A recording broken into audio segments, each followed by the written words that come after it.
கரும்புக்கடை பகுதியில் 7 அடி சாரைப்பாம்பு மீட்பு, வனத்துறையினர் பாதுகாப்பாக வனப்பகுதிக்குள் விடுவிப்பு. கோவை கரும்புக்கடை அலிகாலனி பகுதியில் இன்று அப்பகுதி மக்கள் புதர் மண்டியில் பகுதியில் 7 அடி நீளமுள்ள சாரைப்பாம்பு ஒன்று நடமாடுவதைக் கண்டு அச்சம் அடைந்தனர். உடனடியாக பாம்பு பிடி வீரர் அமீனுக்கு தகவல் தெரிவித்தனர். தகவலின் அடிப்படையில் விரைந்து வந்த அமீன் அப்பகுதி மக்களின் உதவியுடன் புதரில் பதுங்கியிருந்த சாரைப்பாம்பை பத்திரமாக மீட்டார். பொதுமக்கள் பதற்றம் அடைந்து இருந்த நிலையில் அமீனின் துரிதமான மற்றும் பாதுகாப்பான மீட்பு நடவடிக்கையால் அப்பகுதி மக்கள் நிம்மதி அடைந்தனர். மீட்கப்பட்ட சாரைப்பாம்பு உடனடியாக வனத்துறையினரிடம் ஒப்படைக்கப்பட்டது.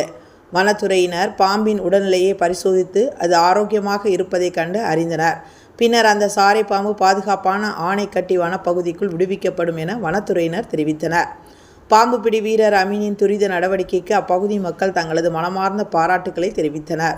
வனப்பகுதியை ஒட்டியுள்ள குடியிருப்பு பகுதிகளில் பாம்புகள் நடமாட்டம் அதிகரித்துள்ளதால் பொதுமக்கள் எச்சரிக்கையுடன் இருக்க வேண்டும் என வனத்துறையினர் அறிவுறுத்தினர்.